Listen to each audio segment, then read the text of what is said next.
તૃષ્ણાને તળ્યું નહીં. જો 10 બીચ 50 ભજે હોય 1000 તો લાખ મગેગી.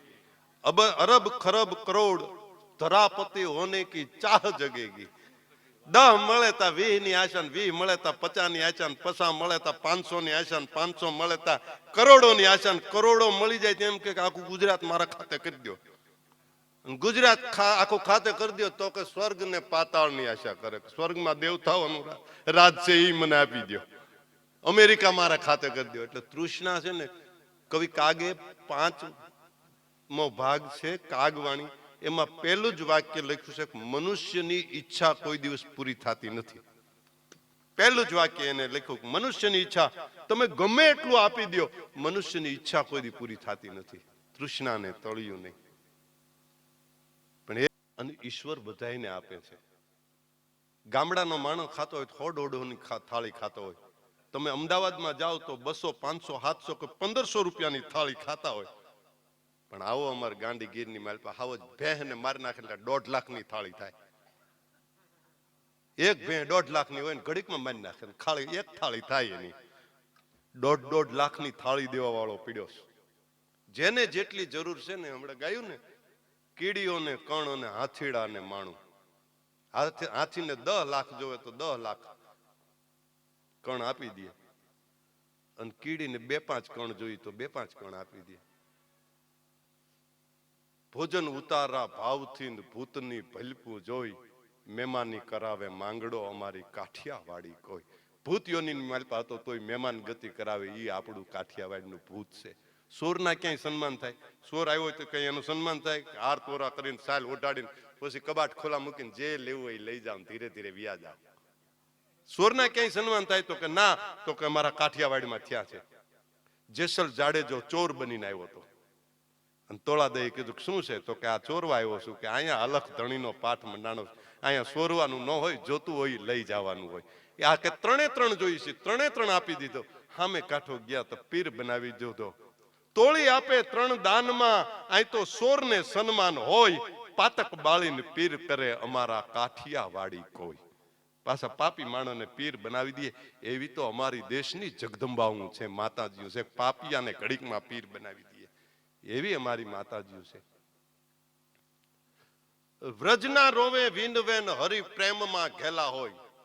વ્રજની માલપાથી, જ્યારે ગોકુળની માલપાથી મથુરા જાવું તું કૃષ્ણને, કંસને હોપવાનો હતો, તેથી આખું વ્રજ હિબકે સીડ્યું તું, આખું ગોકુળ રોતું હતું કે આમ નામ તમારો કનૈયાને આપી દેવાનો, કંસને હોપી દેવાનો. પણ રાજાનો હુકમ છે, શું થાય, દેવો પડશે.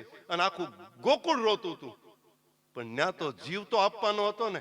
આવો બિલખાના પાદરની માલપા ખાંડીને ખબરાવી દેવા વાળા બેઠા છે. વ્રજના રોવે વિનવે હરિ પ્રેમમાં ઘેલા હોય, પુત્ર ખાંડીને માં પીરહે અમારી કાઠિયાવાડી કોઈ.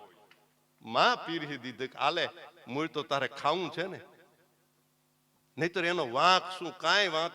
ભૂપતભાઈ, જે બહુ સીધા હોય ને એનો વાંક ન હોય ને તોય આ દુનિયા કંદડે છે. એનું આ નક્કી વાત છે. એને ખાલી એટલું જ નિયમ લીધું હતું, સાધુને જમાડીને જમવું. પણ કેટલાય ખોટા સાધુડા જમી ગયા ને પછી આ હાસો જમવા આવ્યો.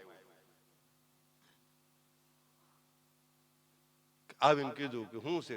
તો કે ખાંડ ખીરનું ભોજન છે. કે આવું તો હું ખાતો નથી, પરમાટી ખાઉં. કહાઈ વાડે જઈ પરમાટી લઈ આવ્યા, રાંધીને પાછું આપ્યું. તો કે કેની માટી છે? કે પશુની માટી છે. કે પશુની માટી નહીં, હું તો માણસની માટી ખાવા વાળો છું. વિદ્યારામ હરિયાણી લખે કે જી માણસની મારે માટી ખાવી છે ને બની શકે તોય બા. કેને વેણ કેવાય કાલા, દેવોને દીકરા વાલા. કોને કેવું કે તમારો દીકરો આપો? અને સંગાવતીએ કીધું કે સેલૈયો કેદી કાયમ આવશે. પોતાના દીકરાને ખાંડી ખવડાવી અને પાછો થાળ ધર્યો. લ્યો મહારાજ જમી લ્યો. તો કે કાઠિયાવાડનો રિવાજ છે ને, મહેમાન ગતિ કરાવે ત્યારે ઘર ધણી એક હારે જમવા બેહારો તમારા બીજા દીકરાને. તો કે મહારાજ એક તો હતો, ખાંડીને ખવડાવી દીધો, આ તમને પીરસી દીધો. બીજું નથી? કે નથી, હું તો યોગ ભ્રષ્ટ નીતિ ભ્રષ્ટ થઈ જાત, હું વાંધિયાનું ખાતું નથી, હું મારાથી ન જમાય. એમ કરીને જ્યાં ઉભા થવા ગયો ને ત્યારે સંગાવતીએ કીધું કે બાવા હવે ઉભો ન થતો. કેમ? કે તું કાઠિયાવાડનો મહેમાન બન્યો છો. આજ તું કાઠિયાવાડનો મહેમાન બન્યો છો, અને સગાળ સાતો ભાન ભૂલી ગયો તો. કારણ કઈ સગાળ શકે પ્રાગટા મારાય પૂર્વ જન્મ નાય પાપ. કાં તો મેં એ જ સંત દુભવાન કાત મારાય માને બાપ ડુંગરિયામાં દબ લગાડ્યો આ બાવે મારો ખેલ બગાડ્યો. હવે હું કરું? બેભાન થાય અને ઈ પ્રવા જાય. ઈ પેલા તો સંગવતીએ કીધું કે એ બાવા ઊભો ન થાતો. કે કેમ? કે ભગવો ધારી બાવો જે હોય ને એને અમે બાપ કહીએ છીએ. અમે ભગવાનની માલપા ભગવાનને જોઈ છીએ, અને તું ભગવો ધારણ કરીને આવ્યો છો, સાધુ ધારણ કરીને આવ્યો છે, બાવો બનીને આવ્યો છે. ઊભો ન થાતો. કે કેમ? કે જી બાપ જાણીને કામ શું બાવાન પેટ સે મહિના પા. મેર જેને સીતારામની એને ઊની નો આવે આજ બેઠો હવ થશમાં બાવા જમાવી ના નહીં દઉં જાવા. બેઠો હવ થશમાં બાવા જમાવી ના નહીં દઉં જાવા. અને આમ જ્યાં પાળી ઉગામી તો પ્રસન્ન થઈ ગયો. માગ સંગાવતી માગી ગયા. કારણ કે અસલ તો હતું નહીં, બધું રંગ ગયો, રૂપ ગયો ને ગયો ઓરેલો વેહ. જે ખોટો વેહ ધારણ કર્યો હતો ને એ હાસા સ્વરૂપમાં આવી જાય. એટલે વ્રજના રોવે વિનવેન હરિ પ્રેમમાં ઘેલા હોય, પણ પુત્ર ખાંડીને માં પીરહે અમારા કાઠિયાવાડી. બાપની વાત આવી ને, સંગાવતીએ ઈશ્વરને બાપ કીધો તો. બાપ તો બાપ છે. પછી મારો બાપ હોય તો ભલે, કે તમારો બાપ હોય તો ભલે, બાપ તો બાપ. દીકરીઓ બેઠી હોય તો એને ખબર હોય બાપ કેટલો વાલો છે ને, દીકરીને પૂછવું પડે તમારે. દીકરાને તો હજી થોડો ઘણો સ્વાર્થ હોય, બાપની મિલકત મન મળવાની છે. પણ દીકરી જે દીકરી અને બાપનો પ્રેમ છે ને, એ તો વિધાતા એ લખીને હાથ ધોઈ નાખ્યા કે આવો પ્રેમ બીજે જગતની માલમાં ક્યાંય જોયો નથી. બાપને જે દીકરી વાલી હોય અને દીકરીને બાપ વાલો હોય, સહેજ ઓહિયાળું, સહેજ બાપ થાકેલો લાગે ને, સહેજ બાપ નિહામણો લાગે ને, સહેજ બાપનો ચહેરો ચિંતા જોવે ને, ચિંતા વાળો ચહેરો જોવે ને, તો ઘરમાં કોઈ ઓળખે કે ન ઓળખે, દીકરી ઓળખી જાય કે મારો બાપ આજ ચિંતામાં છે, મારા બાપને આજ મજા નથી. જે દીકરીને ખોળાની માલપા લઈને ખવડાવતો હોય એની દીકરી પાછી એ બાપની માં બની અને ખવડાવતી હોય. બેઠી બેઠી પૂછે બાપુ આજ કઈ ચિંતા છે તમારે? ચહેરો ચિંતિત પિતાનો ભાળતી રેલો. ત્યાં ઘટડામાં કાંઈ મસી જતી ઘમશાણ રે મન દેજે એ દયાળુ આવી દીકરી રેલો. એ મને દેજે એ દયાળુ આવી દીકરી રેલો. કવિએ દીકરીની માંગણી કરી છે કે આવી દીકરી દેજે કે બાપની ચિંતાને ઓળખી જાય, બાપના ઉતરી ગયેલા ચહેરાને ઓળખી જાય કે મારો બાપ આજ ચિંતામાં છે. એ જ દીકરી બાપનું માથું દાબવા માંડે. બાપુ કઈ મજા નથી? બાપુ કઈ આજ ચિંતામાં છો? કેટલી ચિંતા. દીકરી હારે ગઈ હોય અને હાંજ પડે ને તો બાપને ફોન કરીને કે બાપુ તમે દવા પી લીધી? વિચાર કરો, નહીતર ખાતી હોય એના હારાનું ખાતી હોય, એનું ધણીનું ખાતી હોય, પણ ચિંતા એનું મન એના બાપમાં હોય. કે બાપુ તમે દવા પી લીધી? પાછી એની માને ભલામણ કરે અને ભાભીને કળામણ કરે, જોજો મારા બાપનું ઘટપણ છે, મારો બાપ ચાવી નથી શકતો, એને થોડો પોસો રોટલો કરી દેજો.